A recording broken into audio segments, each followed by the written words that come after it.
Are we starting? We're starting. Okay. I'm Benjamin Kerstein. I'm Amanda Ring. Amanda is a filmmaker.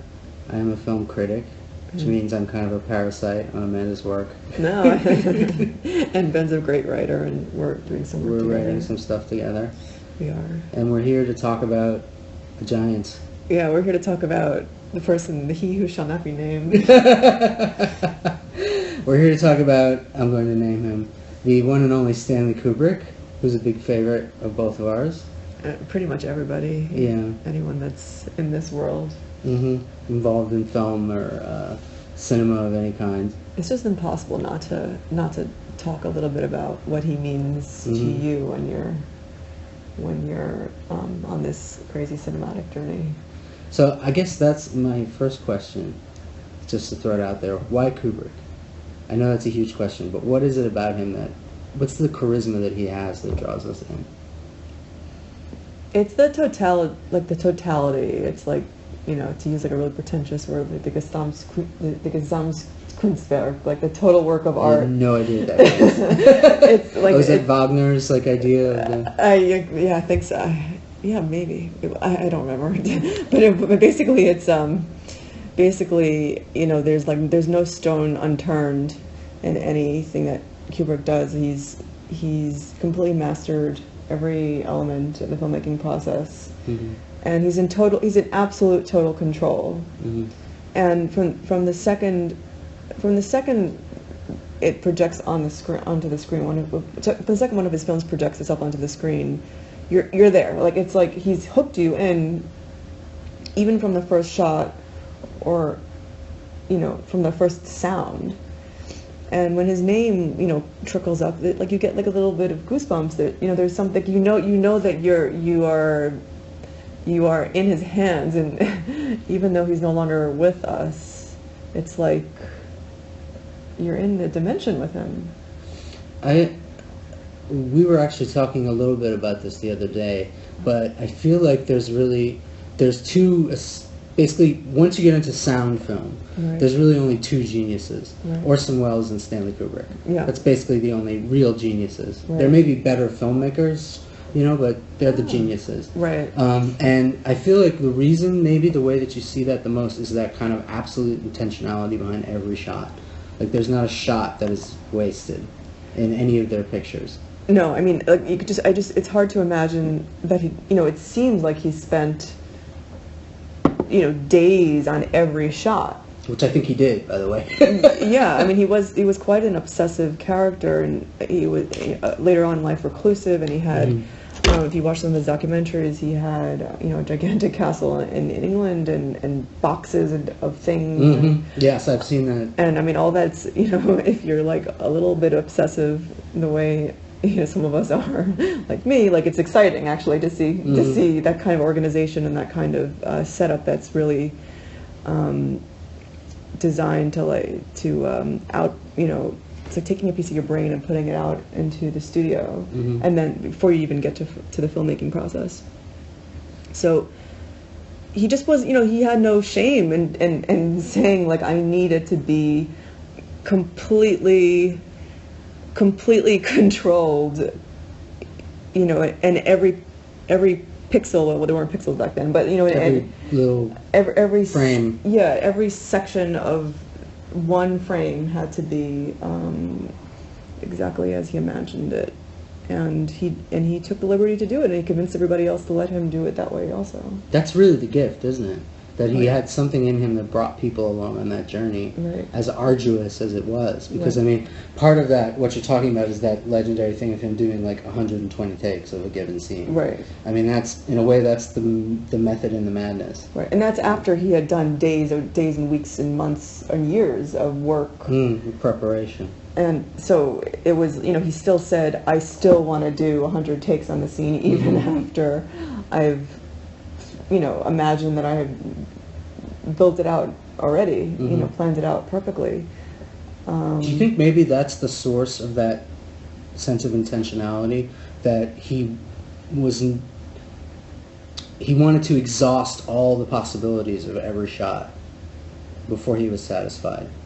Yeah, I think that's true. I think also you know, he probably was thinking pretty carefully about the way that it was going to craft the befores and the afters. You know, what was coming right before, what was coming right after, and you know, he's thinking about every detail. You know, is this color going to throw someone off, even if it's at like 15 minutes? Is the red here going to throw them off? You know, if I display it again at 40 minutes, you know, I think it could have been even that obsessive, you know, that he was thinking about our consciousness and about the way that we're gonna piece the entire thing together in our heads. Well, that's really interesting, because I'd never thought of that. You're saying that he, like, for example, in 2001, when he shows the throwing the bone and turning it into a spaceship, do you think he was thinking, well, how is that going to play in relation to, like, the shot, you know, an hour later in the film, where, you know, the spaceship is kind of gliding past the camera? Right. Well, that's part of the choreography. I mean, he's like that. All that movement like sets up a rhythm on the screen that's in your head already. So like once the rhythm gets going, he has to almost sustain that choreographic like element throughout the entire film, or at least pull it down, you know, a certain direction. I mean, who knows? I mean, it's possible he even timed, you know, how the spaceship was turning in air, you know, how fast or how slow that was turning on its axis compared to how fast the bone was moving, or he might have planned some of that stuff out and thought about the way that those things are orbiting around the entire film. That one especially, that film for sure. 2001. Yeah. See, it's interesting to me too, because one thing that's really interesting in his films, and it becomes more and more noticeable as his career goes on, is that the sense of rhythm in his pictures is very, very different from anyone else's films. I think you really start to see it in Barry Lyndon, where the pacing is so careful and so, I mean, it is a slow picture. I don't find it boring at all, but it is slow. And there's a difference that I feel like audiences sometimes don't understand. But there's like a very precise rhythm to the whole picture. And you see that also in Eyes Wide Shut, you know, where he the affectation. He sets it up and he lets that happen the whole way through. Yes. Yeah. It's different. I mean, Barry Lyndon, I think, was like part of a fantasy of getting us into the time and the place. The 18th century. Yeah. I think he really wanted us to feel it in the film, and so part of that was the rhythm of it was so important, aside from just the lighting. And maybe he imagined that things were slower. Like he imagined that people were talking slower, or that the interactions didn't need to move at a certain speed. I mean, those shots are beautiful. I mean, the lens he used, the candlelight. He used all those NASA lenses, and those ice. Where he could shoot purely in candlelight at certain points. There's a funny story about that. That apparently, you know, I actually wondered, like, if he could do that, why don't other filmmakers do the same thing? And it turned out that he'd actually patented the mechanism. Did he really? Because it was a special adaptation to a Mitchell camera, a Zeiss lens to a Mitchell camera that he had designed himself, and he patented it and wouldn't let anyone else use it. So you can't even rent it out. You can't. I have no idea. Apparently, while he was alive, he absolutely refused to let anyone that makes use sense. it. Yeah, you're possessive. Whether they do it now, I have no idea. But I don't even think that if somebody took the tool, you know, they're just tools in the end. You know, it's you can take all of Kubrick's tools. You're not necessarily going to put them together the way that he did.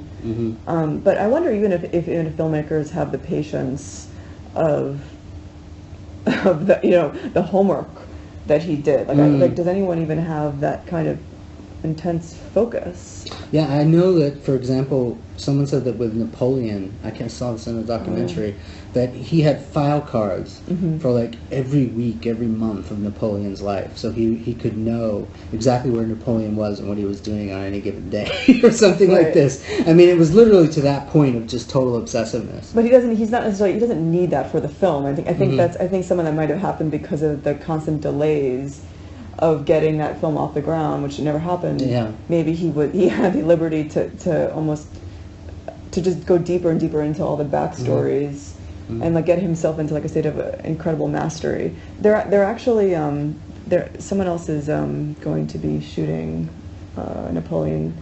Really? And there's a huge screenplay. Yeah, they might have even started production on it. There's actually, I have at home a huge book of all the notes that he made for Napoleon. Okay.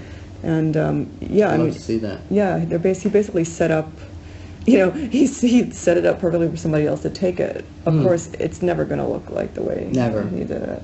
Although I have to say, the one project of his that was filmed after his death, which was Steven Spielberg's AI, right. I actually thought it was a really great movie. A lot of people didn't like it, but I thought it was stunning. I think he really wanted Spielberg to take it. Supposedly he did. I don't know how true that is. Okay. But supposedly, yeah, Kubrick went to Spielberg and said, I think this is more you than me, and I should produce it, and you should direct it.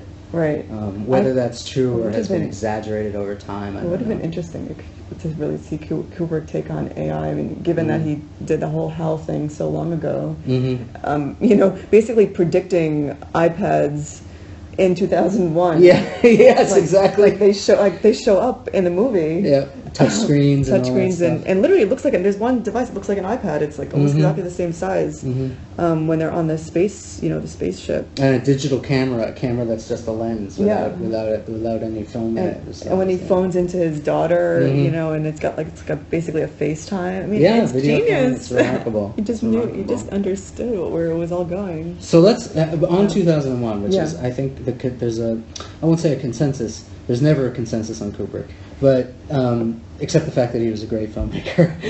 But a lot of people have said 2001 is his greatest achievement. Yeah. What's your take on that? Yeah, it has. Or what do you think is his greatest achievement? No, it has to be because it's a film and a musical and and a dance film and a historical film and a futuristic futuristic science fiction thing. And it was like so politically so relevant to the Moonland. Like it was all like at the exact same time. He was displaying the vision for space exploration while they were just really getting started on space exploration, and then also the future of technology and at the same time asking the biggest metaphysical questions: Who are we? Where do we come from? Where are we going? And making art. Yes. Just pure art. Especially my favorite scene, which is when he's, getting lost in dimensions and time and the Stargate sequence. Yeah, and that's just the most beautiful video art sequence I've ever seen. Pure abstraction. Pure abstraction. But always coming back to that eye to anchor it in something human. Right. That's what I find so remarkable about that. It's just he just knows how to put each image in a certain order that it's recognizable to our heads. You don't have to try so hard. You just he understood consciousness and he put it into film. He created a cinematic language around it. Speaking of consciousness, actually, my favorite sequence in that picture is when HAL is shut down. Oh yeah. In that blood red chamber. Yeah. Where the astronaut is and HAL is slowly slowing down and dying. And I find that to be just a heart-wrenching scene. It's like a tear-jerking scene, and you're talking about a computer. But because the computer has a certain consciousness, and it's his helper. It's a dying, living thing in a way. Yeah, I mean, he's truly alone out there in space once he gets rid of HAL. But HAL had his own plans, and HAL didn't really give much of a crap about his fellow travelers. But yeah, I mean, like they were nowhere near artificial intelligence back in the late 60s, and Kubrick was already basically saying we got to be careful from all this stuff. Yeah. And that's like a mega computer. I mean, he's literally like taking out hard drives. Okay, so can I ask then, if that's his greatest achievement, is it also your favorite of his pictures? It's definitely my favorite because of all the reasons. Because it gets all these things loaded into one. One criticism that I agree with that other people have mentioned is it's a little bit, some of the acting is a little bit cold. Yes, I think that's intentional, though. I mean. It's intentional. I mean, I do wonder what would have happened if he had breathed a little more acting life into the movie. It's actually a frequent criticism of his films. It's probably, I probably agree with that. But I mean, it's just so beautiful, and you know, it just makes you cry. It's like you're never gonna do something so incredible. I was amazed the last time I saw it by how well it held up in terms of the visuals, in terms of, you know, one of the problems with old science fiction movies is the special effects are so bad, right? You know, or so crude by the standards of today. Right. But I think in our age of CGI and all the rest of it, I still think the visuals in that picture hold up magnificently. Yeah, I think they're even better. He wasn't going for something fantastic looking. He wanted to get it exactly as he imagined it would be. I think particularly the sets really hold up well. I mean, you really, there's a great feeling of that kind of space technology, and there's a realism to those sets that is so far from, like, you know, the cardboard Star Trek, you know, sort of sets that were common at the time. Well, he kept the perspectives, you know, correct. Like, he kept it architecturally sound. So you know, when you're walking through those spaces, you feel like you're inside of a building, or and he didn't cheat any of the angles. And there were even a couple of bizarre. Remember this one scene where the Russians are talking on the plane, on the spaceship. The space station, yes. And he keeps the shot sort of like a low, wide shot, and he doesn't move. He just lets you kind of take it in, like kind of eavesdrop into the Russian conversation. And in that scene, he actually crosses the line.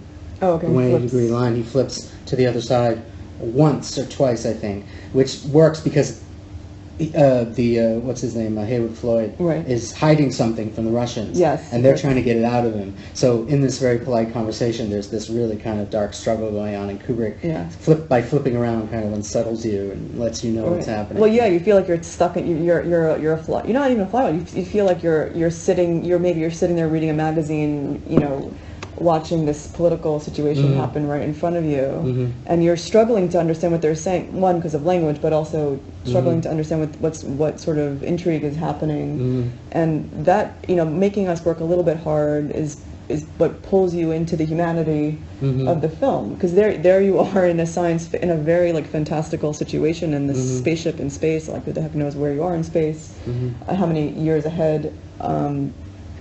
And yet you have this real, like, earthy, human kind of duplicity going on. Yeah, you have, and you can say that maybe it's even still going on. Yeah, absolutely. What's your favorite Kubrick film, do you think? I agree with you that 2001 is his greatest achievement, objectively speaking. My favorite, personally, is Eyes Wide Shut. Okay. Maybe because that's the only one I saw when it actually came out. On its first run. Yeah, you had its like fresh. Yeah, because I was too young to see Full Metal Jacket on its original run, but I have a distinct memory, and of watching the end of that movie, and when Nicole Kidman says "fuck," and it cuts to black and just says directed and produced by Stanley Kubrick. Yeah. I was just like, oh, you son of a bitch. You did it. You put the capstone on your career was the word fuck. I was like, you son of a bitch. That you managed it. You know what I mean? Like, there was something so marvelous about that moment, and of this man who was constantly provoking cinema, who was constantly pushing what you could do with cinema, and to end his film on an obscenity, you know, was just this kind of glorious fuck you to all of his critics, all of the lesser filmmakers. He's like, I took my time, and exactly. Go, like, it's like, I shot this for 2 years, and everyone said I was crazy, and you all, you know, all the rest of it. But you know what? You know, take that. You know, and I just loved that. I thought there was such great verve in it, and I feel like it's a film that is. Modern. It's a picture that is so real and so true in its portrayal of men and women, and of especially intimate relationships between men and women. Right. And you know, people say it's a film about sex, I think it's a film about marriage. Yeah, yeah. And it's a film about, you know... they say it might be a little personal for him, too. Some of it could be. Look, he had the book, I know, since the 1960s. Okay. And had always wanted to make it. And Right. he first thought that he would make it as a comedy, and he actually wanted Steve Martin to play the lead. Oh, wow. So it would be like a Woody Allen style sex comedy. How different that would be. I know. Wow. I know. But you can imagine that might have been great too, you know, because Right. Kubrick had that sort of very sly sense of humor. Oh, interesting. But he wanted it to be a kind of dark comedy, like almost like in the style of Dr. Strangelove, that kind of very funny, but also with a dark undertone. Right. And, it's much more controlled than Dr. Strangelove. Much more. Yeah. Much more. It's probably the most controlled of all his pictures, except Right. maybe 2001. I just love the soundtrack on That Eyes Wide Shut. Yeah. Yeah, yeah. I also love the way that he uses Tom Cruise, because there is something weird about Tom Cruise. There's something off about him. There's Right. something fake about him. But he's in this Yeah. role. He's the one that's uncovering the weirdness Yes. around him. But Kubrick uses that quality that Cruise has Right. to indicate that there's more going on with this guy than he seems like this nice normal doctor, you know, and he's got the beautiful wife and the two kids, and underneath that there's this layer of perversity, Right. you know, that his wife knows is there, and she tries to bring it out of him, Right. and at first he just won't do it, and then he goes off on this sort of strange odyssey into, you know, this kind of Freudian nightmare. But he's fairly a good boy, even in the Odyssey. He's not. To me, he's you know they regard him with some suspicion because he's not really quite as perverted as everybody else is. Well, that's the thing, though, and this is what I think makes it Kubrick's most optimistic picture, which is maybe another reason why I like it, although I don't have any problem with pessimism in cinema. But he remains faithful in the end. He never does actually cheat on his wife. Right. And I think that it's the point of the picture is that by confronting, to go Jung instead of Freud, to be very pretentious, but by confronting like this shadow self that he has, Right. he comes out at the end of the film as a more complete human being. Yeah. And I think that Goes he, to as the a dark result place. of that, him and his wife can come together at the end and Yeah. renew their marriage in a way that's even more honest and I love that it's just that it's sort of like a New York story also. Yes. Because there's so much. New York is a very complicated place, and there's a sense of, there can be like a strong sense of darkness underneath that, like hyper-capitalist environment, very competitive. But it's a false New York. I mean, he built it all in a studio in England. Right. But it feels very much like a 1990s New York. The height of Wall Street, The Giuliani years and all that. Yeah, it had captured that mood pretty well. I also think that it's a film with an enormous sense of integrity, much like more than any other film of that era. It is uncompromising, okay. and it could be uncompromising because Kubrick had earned that over the course of his career, if you know what I mean. Like, he'd earned the right to be uncompromising. Okay. And I think like there's nothing in that picture that is in any way a concession. Like, you mean to the studios? To the or studio, okay. to the audience, to I see. other filmmakers, Okay. To whoever, And I love that sense of integrity to it. It's something that very few pictures What do have. you think he's trying to hold on to? Like, what is he? I think he was trying to make as honest a film about human relationships as possible. Now, he had a lot of help. Okay. Because he was working off of a great novella by Arthur Schnitzler, Okay. who was one of the great Viennese Jewish writers of the early 20th century. Right. And interestingly enough, it's one of the few Kubrick films that is actually fairly scrupulously faithful to the novel. There's a few things added to it, but for the most part, he sticks even to lines of dialogue are identical. And I feel like what him and Schnitzler both had was this ability to sort of zero in on on the realities of human relationships. And it's a film about marriage, but it's also a film about honesty and about whether two people, however much they love each other, can really be honest with each other about who they are. And what about the external environment? Like, what would you, when he goes into this sort of when he goes into the mansion and yeah, into the those orgy scene and all that. What do you think it's saying? About I think all of those. I think it's important to remember that Schnitzler's original title for the novel was Traumnovelle, which means dream novel, dream story. And I think all of those are. I think from the minute he leaves his wife near the beginning of the picture, the dream begins, and the dream becomes more and more intense until it reaches that orgy. But it's real. It's like him going into the dark side of himself, down into that shadow. Self. And the whole Jung's whole concept of the shadow, and I don't think we're being too pretentious because I know Kubrick was really interested in this stuff. He was into Jung, he was into Freud, he was interested in all of these things. I'm sure that he researched it from top to bottom. And I think that the idea, Jung's idea of the shadow self is that if you can embrace the shadow self, if you can embrace the side of yourself of all the things that you repress, which doesn't mean you act on it necessarily, which Cruise never does in that film. Exactly. But by making friends with the shadow or embracing the shadow, life can become richer. Right. And that's what I think his wife wants from him. Yeah, he has to walk through the dark tunnel. Yes. And even that sense of walking through the dark tunnel is I think built into the cinematography and some of the movement. I think particularly the contrast between blue and gold. Yeah, the blue. Okay, explain. I think the gold represents. Yeah. I'm getting very pretentious here, but it's Kubrick, so we're allowed. Yeah. I think the gold represents the warm interior of the family. Okay. And the blue represents that cold outside world that threatens it. Okay. And if you notice, for example, when Cruise and Nicole Kidman have that initial confrontation that sends them on this journey. Right. The room is lit in gold, but then the doors are open, and the next room over is lit in blue. Okay. So it's like that's the cold world he's going to go out into. And then you notice that as the film goes on, it gets redder and purpler, which is as these sexual fantasies begin to recur. And I think the use of color in that film is remarkable.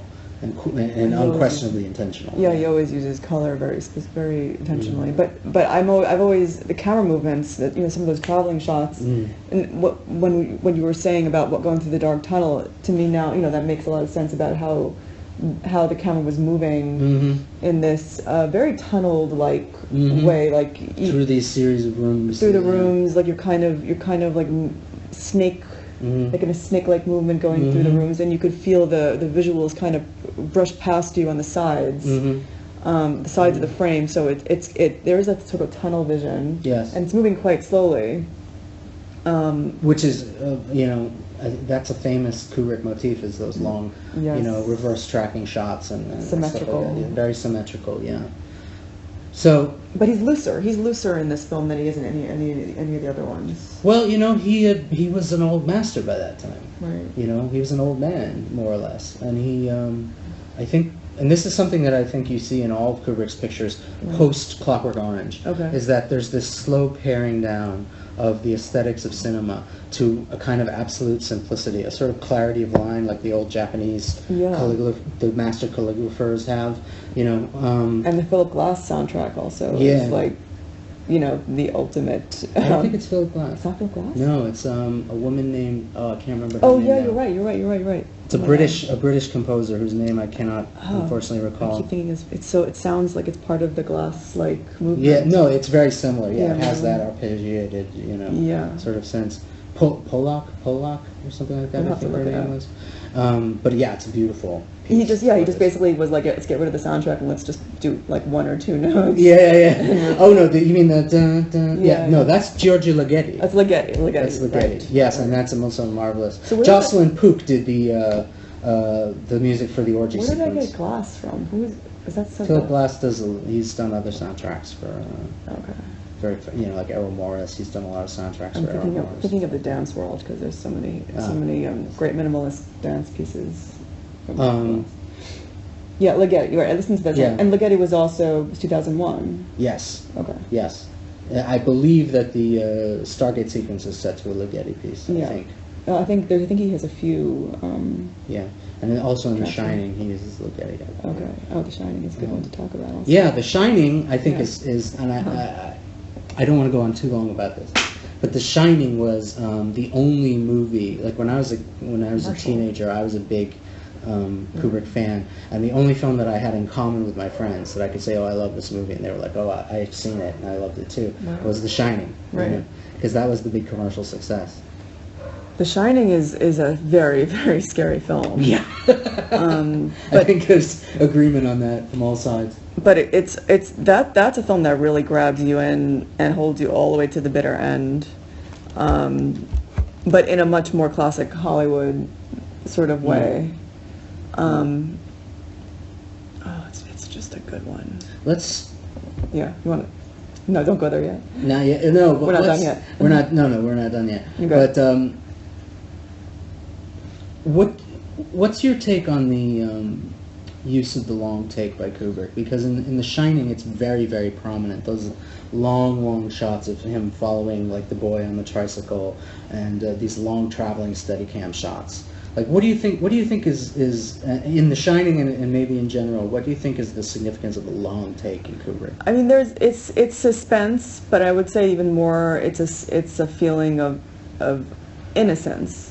Innocence. Yeah, like we don't, like the kid on the tricycle is sort of innocently doing his thing, and the longer we are in with his innocence, the more we're going to be devastated by the outcome that by something nasty that's going to happen afterwards, which we know is coming. So yeah, so I think that the longer he can sort of confuse us in sort of being super present, because you're in real time when the long shot is going on and on. The longer we can stay in those places, the more he can shock us, but also the more we can really get inside their world, inside their. So you think the long take is immersive? Oh, it definitely is immersive. It's immersive in a different kind of way than like a long take on someone's face. It's immersive in the environment. It's almost like you could smell the musty smell of that big hotel, because you're there. You're like with this carpet. It's like wall-to-wall carpeting, and like these sort of maze-like hallways, and you're not really immersed in their expression, but you're maybe immersed in like sort of the feeling of being there. And that's what makes it creepy, because then it's like you're also like under attack. I see what you mean.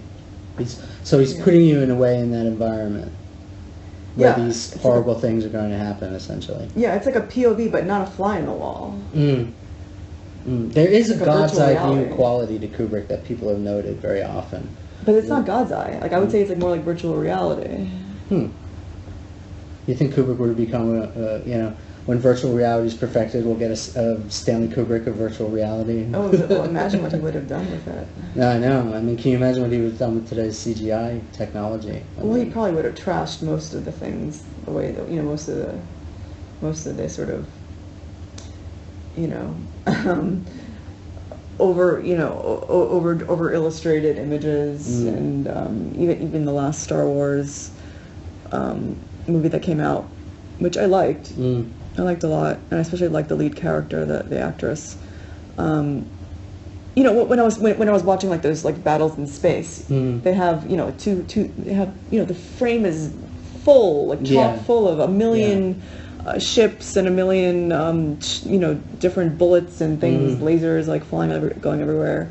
And I'm just thinking, like, what would Stanley Kubrick do? Like, if he were there, he'd just be like, what the fuck? He would just, like, put X marks through, like, half there is a minimalism to Kubrick, isn't there? Yeah.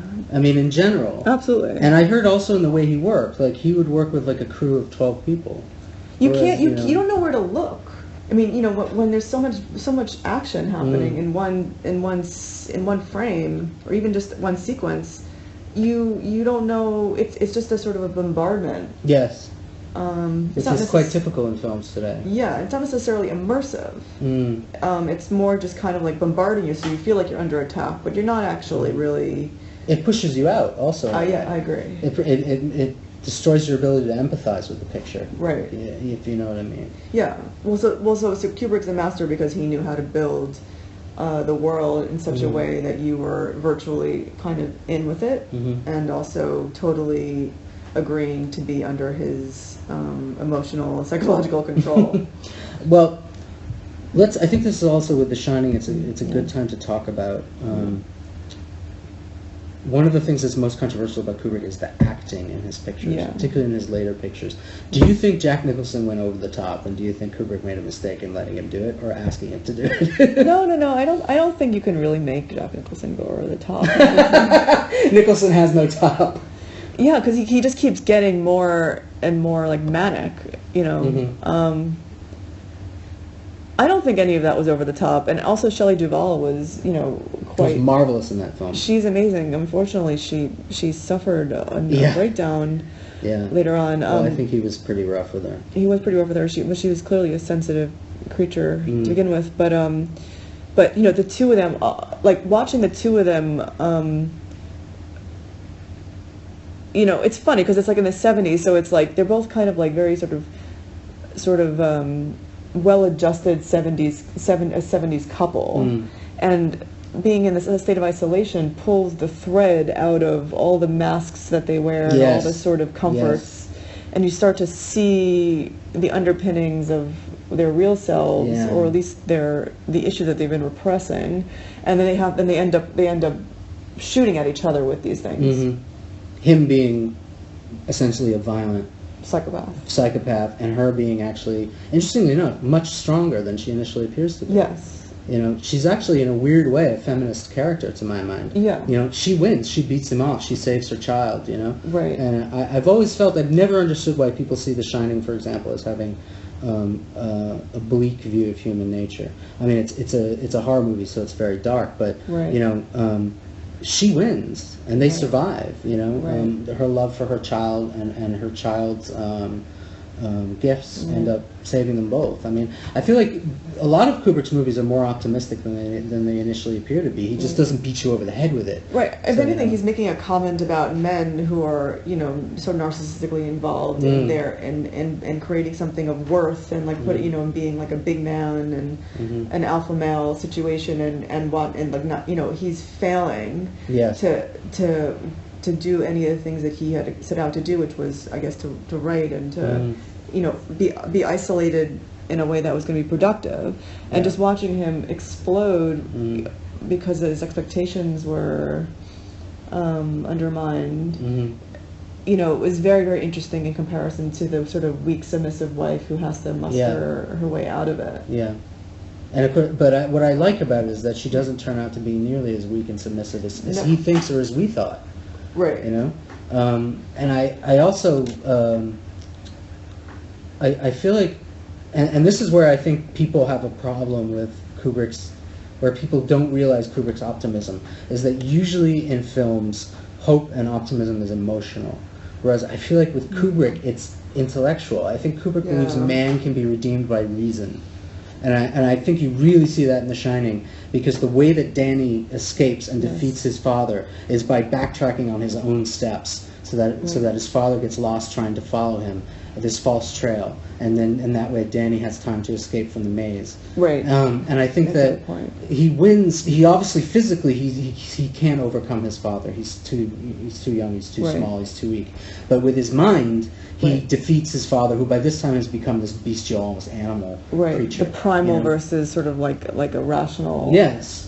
Yeah, and I think you see that in 2001 with its approach to science and reason and stuff like that. I think you see it in a way in Eyes Wide Shut. You know, and I think that he had great faith, I think, in the human mind. I don't think he necessarily believed that intelligence was necessarily going to win against these darker impulses within man. But I think he does seem to think that there's that capacity. Well, yeah, he's a product of the Enlightenment. I mean, I think a lot of other films want to sort of let those primal urges or the irrational take over, and that's why we see so much sort of sick interactions and messy emotional and relational ish things like happening on screen. It's like almost a license to let those beasts come out. Yeah. I mean, that's the essence of pictures like, you know, I don't know, Rambo or Dirty Harry. It's, Okay. like, yeah, unleash your inner, you know, mass murderer, and everything will be fine, you know? Whereas Kubrick's saying, no, think things through, you know? Try and work it out, you know? Yeah, I guess it's more, you know, maybe it's cathartic for the filmmaker to use his art as an opportunity to cast off the chains of rationality. Yeah. And Kubrick is like maybe more responsible. Yeah. Like it's not always the case. I mean, you know, obviously in A Clockwork Orange, you know, the bestial wins, and Doctor Strange loves to blow up the world, so it's obvious it doesn't work there. But it's a theme in a couple of his movies, and I feel like as it goes on, you know, I think there's clearly a certain optimism there about the capacities of the human mind. You know, which, you know, he was a guy who apparently was extremely smart. Oh, yeah. You know, and brought that to bear on his projects in a very intense way. And, you know... and the human mind overcoming the computer also. Yes. You know, just trying to outsmart this computer. Which is, to me, like, you know, I love that because as a student of Jewish history, the relationship to the golem is so obvious. Yes. You know, like, Hal is so clearly a golem that it's just like, I love it. Put that aside. I think the other thing in The Shining that's worth talking about is the way that Kubrick, and this is something throughout his movies, the way that Kubrick just takes cliche and blows it up. Like, literally just, like, sets fire to it, you know? And, you know, because The Shining is a horror movie. Right. And yet it takes place in a very brightly lit, sort of modernist setting. This is not like an old dark house with cobwebs and, like, ghosts dragging chains. No. The ghosts are presented in a very straightforward, literal way. They don't, like, materialize out of the air or anything like that. Yeah. There's actually very little violence in it. It's just the violence there is so intense that people kind of think of the film as being a very violent picture. I love that scene in the bathroom. Oh, masterpiece. Again, crossing the line. Yeah, he does. Crossing the 80-degree line. He's just shameless. Yeah, I know. But that is a chilling scene. Very. You know. But also lots of interesting colors in that scene. The red and the white. Yeah, the white tiles and the red fixtures and stuff. Yeah. And that, again, very brightly lit. There's no dark corners. There's no sort of, you know, places for evil things to hide and jump out at you. No. You know? And I love the way that film takes all the cliches of the horror movie and throws them out. Yeah. Apparently Stephen King didn't like it. Hated it. Do you know why? And hated Kubrick, too. Really? I think first of all, King... I think there's a couple of reasons why King didn't like it. First of all, I think King just didn't get it. Second of all, I think that... the film is pretty unfaithful to his book in a lot of ways, and I think that really bugged him. Which I can, as a writer myself, I can totally understand. Right. That would bother me a lot. And I think the other reason was that Kubrick kind of drove him nuts during the initial pre-production of the film, and apparently this was something that Kubrick did a lot. He would phone people at 3 o'clock in the morning. Oh yeah. You know, I guess he was kind of a night owl, and he would call, you know, and there was the time difference between America and England, so he'd end up calling people at 3 o'clock, 4 o'clock in the morning, and start, you know, jabbering to them and stuff like that. You know, apparently he once called up King and said, you know, do you believe in God? And King said, well, I think I do. And Kubrick was like, yeah, I thought so. Hung up. You know, stuff like this. You know.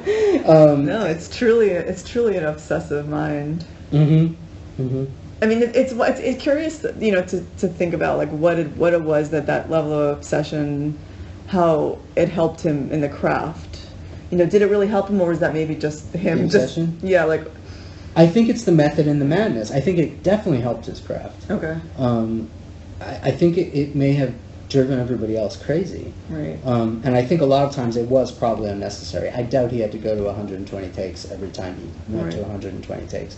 But I think that it certainly, I think, is one of the things that makes him so unique. You know? And people seem to put up with it. I mean, I don't know if anyone put up with it now. From any other filmmaker. Yeah. No, I don't think so. But you know, actually, the only other director I've heard of, strangely enough, who does that is Warren Beatty. Oh. Wow. Apparently, he will shoot 100 takes of a given scene if he has that inclination. It's exhausting. Yeah. Actors. So before we sign off, I do want to. We talked about it a little bit, but I want to talk about Barry Lyndon. Okay. Barry Lyndon did not do well when it initially came out. The reviews are mixed, but the reviews are always mixed for Kubrick movies. But the box office was not good. Right. It sort of was the kind of black sheep of the family for a while. People didn't really talk about it very much. Right. You know, it was kind of like, oh, that's his misstep. It's now like a lot of his other movies, but now I think people have, it's risen greatly in esteem. In fact, I've spoken to several of my friends who think it's his greatest film. Martin Scorsese, it's one of, not only does Scorsese consider it Kubrick's greatest film, he considers it one of the greatest films ever made. Wow. Whenever you see, I feel like whenever I see a movie set in that time period of like the late 1700s, early 1800s, the influence of Barry Lyndon is just pervasive. Yeah. You see all these scenes in candlelight, and, you know. Yeah, but none of them have his touch. And, you know, they favor other things. They favor other aspects of the storytelling experience. But not, like, more that, you know, it's not about tone as much. I mean, cinema is all tone, but there's also an audience that cares less about that. You know, they just kind of want to get straight to the point, or they want to, you know, cut through the plot. But I made me ask because I think the main complaint against Barry Lyndon was that it was boring. Okay. And I think the reason for that, I don't think it's boring. I do think it's slow. Right. What do you think is, and a lot of Kubrick's films are slowly paced. Right. What do you think is the value of slow cinema? You know, it's also immersive. I mean, it's letting your head. You have to give your head a chance to get out of its normal patterns, and, you know, to really take in a new idea. So if you slow things down, but you slow them down in a very, very interesting way, you know, you let yourself be turned on to something else. So maybe it was important for him to get our heads wrapped around what he was trying to deliver. And so that's why he, you know, he doesn't just make a slow scene or a minimal scene, but he choreographs them so carefully that you like almost have no choice but to sit through it and let it let sort of like that like little river, little stream guide you down.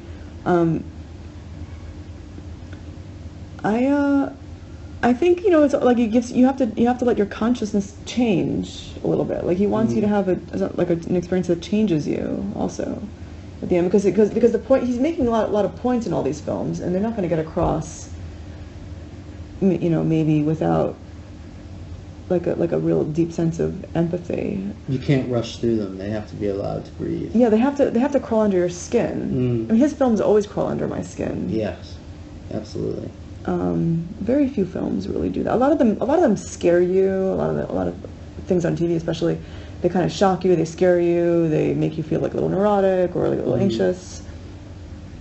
But very few films kind of make you feel that you really lived something else. Yes. And he's saying no. Like, cinema is about living something else. It's about you know, going into another dimension and like camping out there for 2 hours. You make it sound like a drug trip, almost. Yeah, kind of, right? It's an altered state of consciousness. Yeah, it's very altered state. And he's, you know, he has a very strong sense of confidence that he's right, and that the way that he sees things in his vision of the present and the future and the past it's his way or the highway. Like, you know, his understanding of it is correct. It's also part of his genius and his madness, but, you know, and he wants you to agree with him. And I feel like in some ways Barry Lyndon, although 2001 is probably the greatest example of that, but I think that in Barry Lyndon, I think there is almost a sense in which Barry Lyndon sort of almost feels like a science fiction movie. It's like he's bringing you into another world that's as alien. It's like time travel. Yeah, it's like, but this world is as alien to you as, you know, Mars or Tatooine. You know, it's not. He acknowledges that this is not a world that we can understand today. Because it's so you know, he creates the light that the way that probably as he imagined it as it really was. as natural as possible for the time, and also the quiet, you know, the sounds, the music, the silence, and the slight affectation, all those things he's saying. You know, he's trying to say, you know, this is how I think it really was, and like if you were there, this is what it would be like, and that's like the fantasy. That's the film fantasy. Yes, to go into other worlds. To go into another world. And really get lost there, really believe that it's real, and get lost there. You know, one thing he never gets credit for is his imagination. Yeah. You know, there's a really powerful imagination there that can conjure up these beautiful fantasies, whether it's of space or of other time periods, or simply of relationships between men and women, or war, you know, things like that. I guess it's not just the intellectual in his pictures. There's an extraordinary capacity there for fantasy of the sort, you know, which I don't think people ever talk about in relation to him. I mean, what kind of mind comes up with, you know, the Stargate sequence? Right. You know, what kind of mind comes up with those long zoom outs in Barry Lyndon? You know, what kind of mind comes up with that insane production design of A Clockwork Orange? You know what I mean? Like no, he is an artist. He is absolutely a visionary and an artist. And if he were not a filmmaker and he was in today's world, like I imagine he would be like a tech pioneer or some kind of video game designer. Yeah, like the greatest video game designer of all time. Yeah, like he would have absolutely fallen into one of those heavily visionary, maybe even futuristic professions. But he's even more complete than some of those people. Like I think, you know, because he wants to look backwards, and he wants to stay present, and he wants to stay human, and he wants to be realistic about the dangers of the different types of visions and types of futures. Yes. Some of his films are in a way warning signs. Yeah, you get that feeling a lot. Yeah. But I also there's a sense throughout his pictures, though, that and maybe that's the reason why, which is that you see, and it's a cliche, but it's true, you see a different film every time you see it. There's a depth to his movies that I feel like maybe Orson Welles had, but I think maybe Kubrick had even more than Welles did, of just a completely different picture. Like every time I see Eyes Wide Shut, I see a totally different film. And I see the characters completely differently, and I see the situation completely differently. His films have a depth that I think maybe is greater than any other filmmaker. Yeah, I mean, Welles was maybe more critical, maybe more satirical. I don't know if he was necessarily like a visionary of life, of the planet.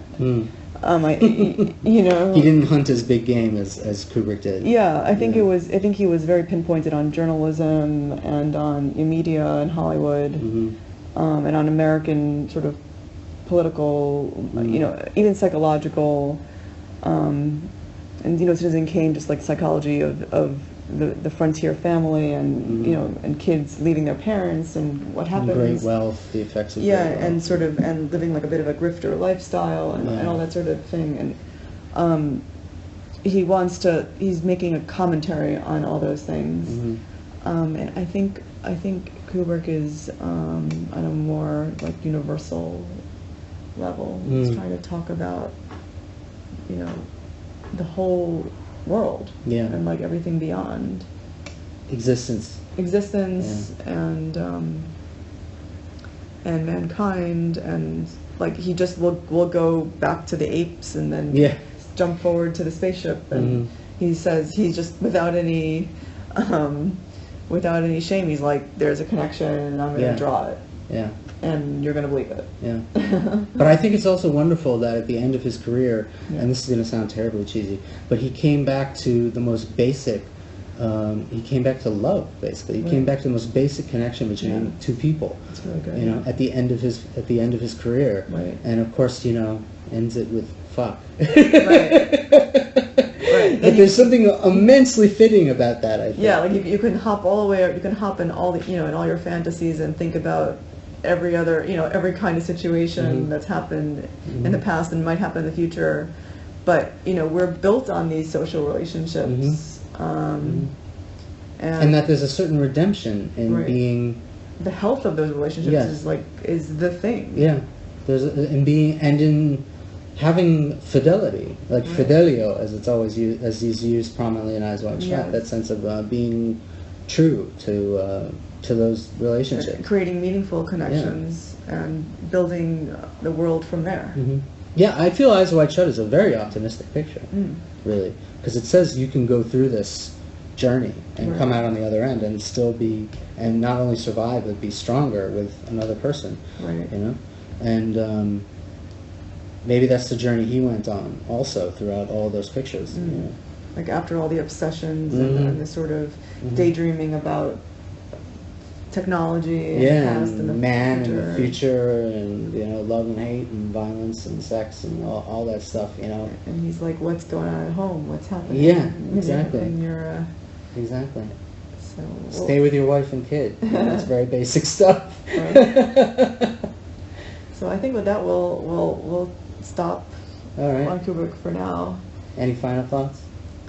Final thoughts. You know, I think it's important for everybody to go and experience his work on the big screen as much as possible. Go watch it, absolutely. And to try not to despair that you may not be as good as that. But to understand that he developed a set of principles for filmmaking that you can borrow, that you're allowed to take with you, and that there's a lot more work left to be done. And you know, maybe we should be optimistic. Very nice, very nice. Well, one final question. Do you think he was the greatest filmmaker who ever lived? Yeah. You do? Yeah, I think so. He's got a few flaws, but... On the whole? Yeah, because it's the total work of art. It's not just it's not even the greatest filmmaker. He's like the greatest visualist. You know, he took everything that we know, all the research and all the history and all the psychology and all the tools, colors and tools and technology, and he just took everything and mastered all of it and went, you know, and demanded the highest standard from each arm and put it together into something, and it's really amazing, very, very, very inspiring. Well, on that note, I think we'll sign off, and long live Stanley. Okay. Sayonara.